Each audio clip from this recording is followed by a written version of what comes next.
What is up, everyone? My name is Jack Southall, back again with another WrestleMania review, and today I'm here with my WrestleMania 20 review, where it all begins again. This event took place in Madison Square Garden in New York City. Once again, this is the third time that WrestleMania would be hosted inside the Garden, and I'd have to say this show was very good and very long. This was like a 4-hour and 30-minute show, which is kind of odd considering most of the other WrestleManias around this time period were like 3 hours and 45 minutes or something like that. So I don't know if they intentionally went over time or that's just what happened. I don't know, but let's just get into the show. So we kick things off with the Boyz Choir of Harlem singing America the Beautiful. They did a great job singing that song, and we get things going with the United States Championship match. Big Show defending against the Doctor of Thugonomics, John Cena. Now, he had just been on the rise with his whole white boy rapper type gimmick, which really got over with the crowd. He was a heel at first with that gimmick, but he became so popular with his freestyle raps and all that they eventually turned him face in late 2003. And the New York crowd loved John Cena. I feel like this was the best match to open up the show with because the fans were super hot for this match, man. So Cena wins the match by using brass knuckles on the Big Show and hitting the FU to win his first championship in WWE, the United States title. So John Cena would hold that belt for the majority of 2004, with the few exception of some other people beating him. But yeah, it was a good match to open the show, I will say. Got the crowd all fired up. And it was so weird to see John Cena getting full crowd support, as in the next few years there would be a 50-50 response. But yeah, this was the start of the rise of John Cena. So after that match, we get Jonathan Coachman walking backstage, and he's walking into Eric Bischoff's office, who's with Johnny Nitro. I believe he was like his assistant at the time before he became an actual in-ring competitor. And Bischoff asks him, look, I want you to find The Undertaker for me so we can get him on Raw. And Coach is like, wait, are you sure? You can tell he doesn't really want to find The Undertaker because, you know, he's no longer the American badass. He's now the dead man again, and we'll get to that when we get to his match against Kane later on. So after that, we get the Fatal 4-Way match for the World Tag Team Championships. It was Booker T and Rob Van Dam, the champions, defending against La Resistance, made up of Rob Conway and Rene Dupree, Mark Jindrak and Garrison Cade, and the Dudley Boyz. So this was a pretty fast-paced Fatal 4-Way match until Booker T hits a scissor kick on Rob Conway, followed by a frog splash by RVD to retain the title. So yeah, it was one of the matches that I was really less excited to see. This seems like a kind of thrown together match to have all the tag teams on there. And they did the exact same thing with the WWE Tag Team titles later on in the night. But yeah, it was alright, I guess. So Coach is still trying to look for The Undertaker backstage when he runs into Bobby Heenan and Mean Gene Okerlund. And he's like, why do you guys have lipstick marks all over your face? And they were just like, oh, never mind about that. And so Mae Young and Fabulous Moolah come out of the room, and they start smooching them and all that, and just Coach is just absolutely disgusted. But yeah, that was a nice little segment, pretty funny. And then after that, we get Christian versus Chris Jericho. So this whole feud, so Jericho and Christian were tag team partners around this time in 2003, and they started a bet where Jericho said, look, I bet I can get with Trish before you can get with Lita, and they betted it on $1 Canadian. So what started off as just a bet to see who can nail a chick first. Jericho ended up developing real feelings for Trish. However, in Christian's eyes, she was ruining their friendship, which caused them to kind of break up. And Bischoff even put Christian in a match against Trish and was going to lay down for her, but then viciously fought her, even locking her in a lion tamer, which really pissed off Chris Jericho. So both men went furiously towards each other. However, near the end of the match, Trish Stratus arrives and then slaps Jericho, thinking that like it was Christian, which ends up costing him in the match, and Christian wins. However, afterwards, Trish slaps Jericho multiple times on purpose, and he gets hit with an unprettier by Christian, and then the two make out on stage in front of Jericho, and Jericho's just completely heartbroken. So they would have a match 1 month later at Backlash in a handicap match when Jericho would eventually get the revenge over the two. So I thought it was pretty good. It told a really interesting story and had a nice twist to the end with Trish Stratus slapping Jericho and turning heel in the end. So yeah, pretty good stuff overall. So after that, we get to a 3-on-2 handicap match, Evolution, made up of Randy Orton, Batista, and the Nature Boy Ric Flair, taking on the Rock and Sock Connection, Mick Foley, and The Rock. So both of these two men cut promos before their match. So Randy Orton earlier in the night cut a promo near the staircase that he kicked Foley down last June, and he mentioned how he challenged Foley to a match for his Intercontinental title, only for him to walk away from it. And he talks about how he like spat in his face and all that kind of stuff. And he mentions how Evolution has passed him by, and then a clip shows of last month when Evolution beat down Mick Foley. Foley then got the help of The Rock, but then last Monday on Raw got beat down by Evolution. So Mick is getting interviewed by Lillian Garcia about this being his first match in 4 years, and he was really lacking some enthusiasm, and he was doing that on purpose because The Rock jumps into the interview and tries to hype up Mick Foley and tries to hype up everything, and he tells Lillian, stop looking at the strudel, the buffet is closed, and all that stuff. So says, Foley, you are home. And then he shows the cameraman around backstage to the Hamburglar and Grimace, which were Hurricane and Rosie. I love when The Rock would just take the piss out of the Hurricane. It was so funny. And called him the Hamburglar. I remember the Rock concert where he said he should be arrested for shoving chicken McNuggets straight up his ass. Oh, man. So he then shows Jimmy Snuka and Don Morocco, and then shows off the crowd and, says, do you smell what the Rock and Sock is cooking? So, as for the match itself, it was okay. Bit of a disappointment for the Rock and Sock because they ended up losing to Evolution after Randy Orton hit a RKO out of nowhere on Mick Foley to get the victory, although both Mick Foley and The Rock got a standing ovation from the crowd, so I guess that's not too bad. Foley would have a much better moment in the next WrestleMania, well, the next two WrestleManias, and as for Randy Orton, Batista, and Ric Flair, they would eventually break up later that year and would go on to their own separate paths. But yeah, good stuff overall, I will say, in that match. And so we get Mean Gene Okerlund introducing the 2004 Hall of Fame classes. This would be the first year that they would start doing a Hall of Fame class every single year. They had it around 95 or 96 during the Slammies, but they stopped that and instead brought that back in 2004, and now it's become a yearly tradition for the Hall of Fame class to come up and get a pop from the crowd. So the inductees were Big John Studd, who had passed away at this point, Don Morocco, Greg the Hammer Valentine, Harley Race, Jesse the Body Ventura, Junkyard Dog, who also passed away, Sergeant Slaughter, Superstar Billy Graham, Tito Santana, and Bobby the Brain Heenan. And also Pete Rose was inducted into the celebrity wing of the Hall of Fame. So after that, we get to a Playboy evening gown match. It was Sable and Torrie Wilson from SmackDown taking on Miss Jackie and Stacy Keibler from Raw. And this was basically just like the Miller Lite catfight match at last year's WrestleMania. This was just an excuse to have a hard-on.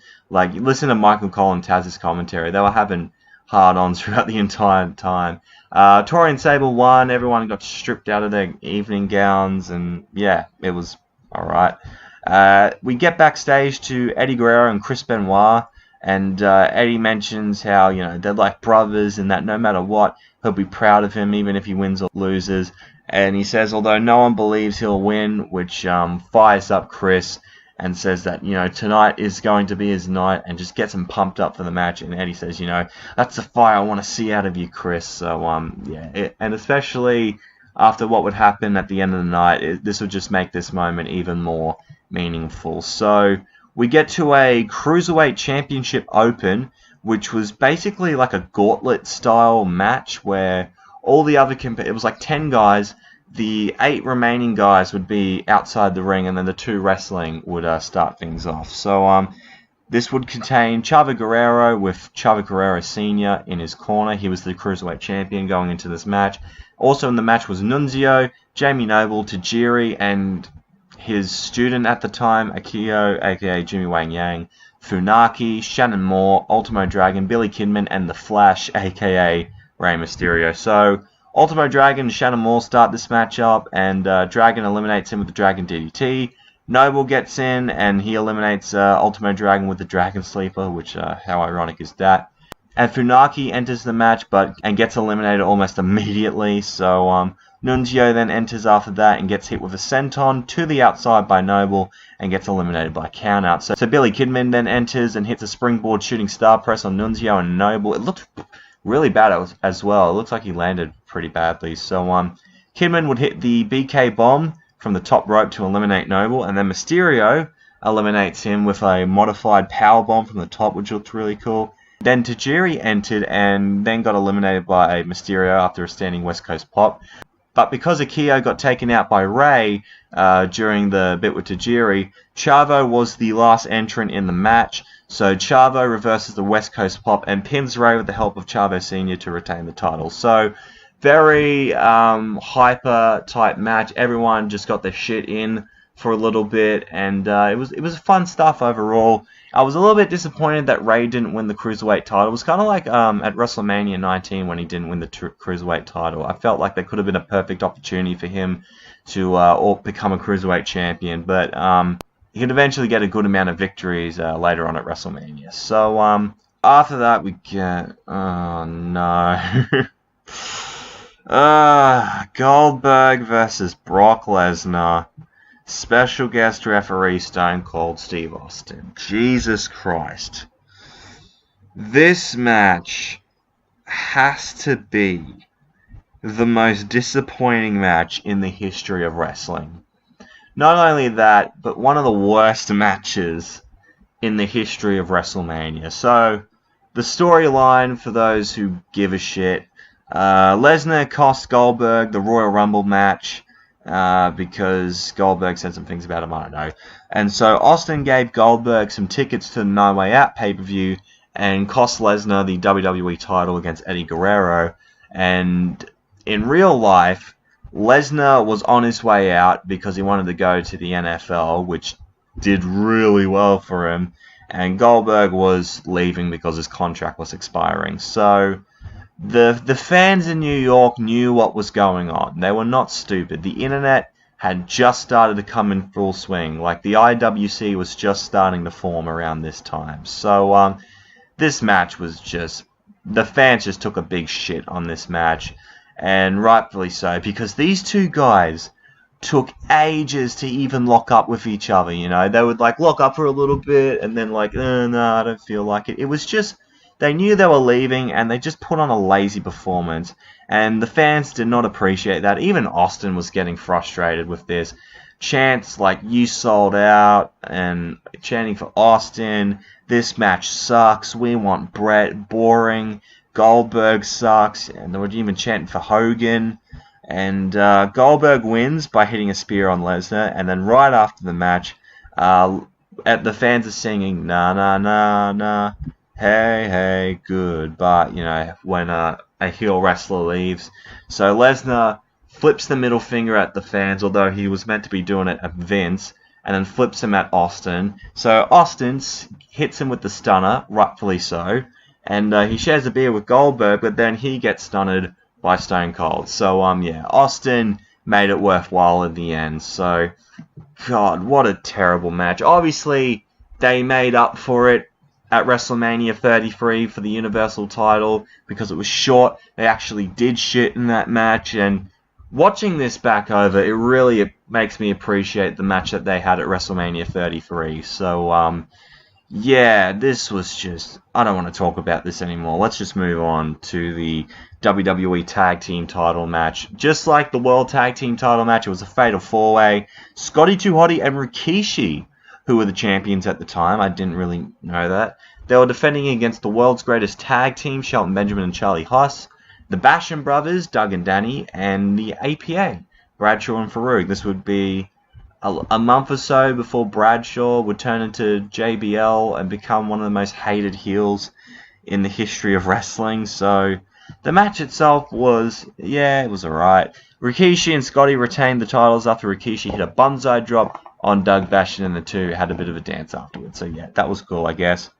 And then we get to Jesse the Body Ventura interviewing Donald Trump, who was in the front row for WrestleMania, who would, of course, Donald Trump was an integral part of the earlier WrestleManias, and he would be an integral part in a later WrestleMania. And this bit kind of freaked me out, because Jesse Ventura brings up, if I ever get back into politics, would you back me up, Trump? And Trump says 100%. And then Jerry Lawler brings up, could you imagine, Trump at the White House or anything? They knew all along. I swear. You know what? Conspiracy theory time. Jesse Ventura had his own conspiracy theory show. Well, guess what? I'm having it now. This is my conspiracy. Jesse Ventura is secretly the President of the United States. And he is using Donald Trump. And Donald Trump is a cover-up for Jesse Ventura. And so it looks like he's actually the president. So whenever he makes a bad decision, all the hatred goes on to Trump. And so that's my little conspiracy theory. Also, Donald Trump's secretly a lizard person who knows 9/11 is an inside job and faked the moon landing. So yeah, there you go. That's my conspiracy theory. After that was the Women's Championship match. It was a hair versus hair match. The loser of the match had to get their head shaved. Victoria defending against Molly Holly. These two had an okay match. The crowd was pretty dead throughout this match. They weren't really as lively as they were for some of the others. So Victoria countered a widow's peak into a backslide pin to retain the championship. And because of this, Molly Holly had to get her head shaved bald, which she did. And she kept the short hair for a long time, actually. But yeah, poor Molly getting her head shaved at WrestleMania. What a moment right there. So after that, we get to the WWE Championship match. Eddie Guerrero defending against Kurt Angle. So Kurt Angle, after WrestleMania 19, he was out with a neck injury, and he came back actually as a babyface. And was a babyface throughout 2003 and at the start of 2004. However, that all changed. He went back to being a heel after he cost Eddie Guerrero a match on SmackDown after he was appointed as a special guest referee, and basically screwed him out of the match. And he did this because he didn't want a former drug addict representing SmackDown, and says that he could be a world champion people can be proud of. And also in the build-up for that, Eddie Guerrero aggravated Paul Heyman and said, you know what, I could beat your ass with both hands tied behind my back.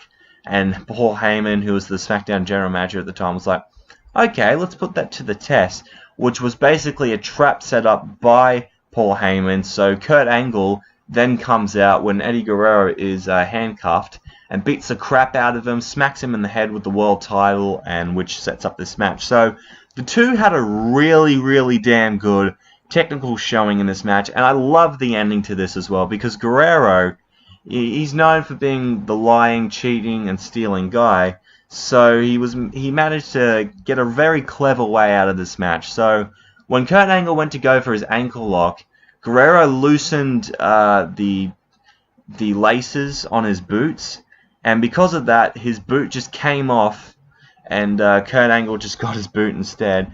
And he got Kurt with the roll-up for him to retain his WWE title. So yeah, I really, really enjoyed this match, and I thought the ending was very, very clever.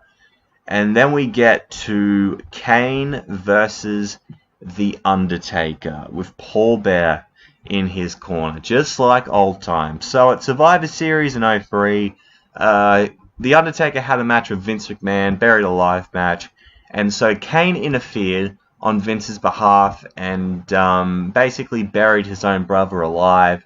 He would have a eulogy for him on Raw, saying that he buried him alive because he had changed his character as the American Badass, and said that he became one of you, became the crowd, and said that he was nothing but a fraud, And yeah, so Undertaker, after being buried alive, he got rid of his American Badass gimmick and turned back into the Phenom and the Dead Man. So he would cause like some mind tricks on Kane in the build-up for this match, and I loved the entrance for the Undertaker for this. It was an incredible moment to see Undertaker come back as the Dead Man and just the pop he got. It was just an amazing atmosphere to see. So the match itself, I'll be honest with you, wasn't all that special, in my opinion. Undertaker wins, surprise, surprise, and he goes 12-0 at WrestleMania. So the streak is definitely growing, and Kane becomes a victim to the streak twice.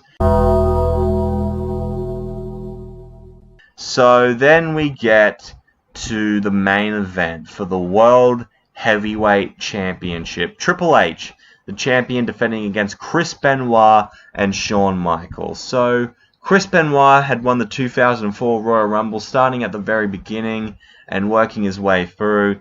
And he was on SmackDown at the time, and he decided to leave SmackDown to jump over the Raw to challenge for the World Heavyweight title. And however, Shawn Michaels, who had just had a match with Triple H, a last man standing match for the World Heavyweight title at the Royal Rumble as well, said, you know, WrestleMania should be my opportunity to finally settle the score against Triple H. And basically, Benoit said, you know, during the contract signing, you know, no, you can't be in this match. It's between me and Triple H. Michaels didn't appreciate that and super kicked Benoit during the contract signing, and he signed the contract. So Eric Bischoff, who was in the middle of it, was like, damn, what do I do? And Stone Cold announces that the main event of WrestleMania will be a triple threat match between the three guys. So this main event was fucking incredible. It is probably one of the greatest triple threat matches of all time, man.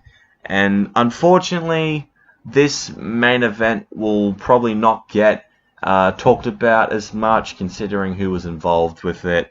But Michaels hit a great moonsault to the outside on both men. Michaels and Triple H would later team up after they just got busted open. I mean, those two guys bled like stuffed pigs. And they double-teamed Benoit through the announce table. Shawn Michaels even set up Sweet Chin Music, but then Benoit threw him out of the ring. Triple H went for a pedigree, but then Benoit reverses it into a crippler crossface, and he locks that son of a bitch in. Triple H even tries to roll out, but Benoit will just not let go. So Triple H has no choice but to tap out as Chris Benoit wins the World Heavyweight title in a celebration that still to this day, like, even gets me to tears. Like, it's just an amazing WrestleMania moment. And so even Eddie Guerrero comes into the ring and they embrace right in the middle of the ring. It was a beautiful moment, which unfortunately has kind of been tarnished, considering what Chris Benoit did in the last few days of his life, killing his wife, his son, and then himself, which unfortunately would put a damper on his entire career pretty much, and especially this moment, which is such a shame, considering it was probably one of the greatest moments in WrestleMania history that unfortunately will probably never be acknowledged by WWE, considering who was involved with it. So that was the end of WrestleMania 20. My match of the night, just talked about it, the triple threat match for the World Heavyweight title. How I'm going to rate this show, I'm going to give this show a 7.5 out of 10. Reason being was that the two tag team title matches were good, but they really didn't mean anything. The Brock Lesnar Goldberg match was a piece of shit, and it was a disappointment to see Mick Foley not really get his WrestleMania moment at WrestleMania 20. But besides all that, there was still a lot of great things about this show, like John Cena winning his first title, Christian versus Chris Jericho, the main event being fucking fantastic, and yeah, all the world title matches being good. And yeah, thank you guys for watching this video. I hope you have enjoyed. If you did, make sure to leave a like, comment down below your thoughts on WrestleMania 20. If you want to see more from me, hit that subscribe button. You'll be glad you did. Twitter and Instagram is at JackmanLaw31 if you want to check me out there. Thank you so much for watching, and I'm out in 3, 2, 1.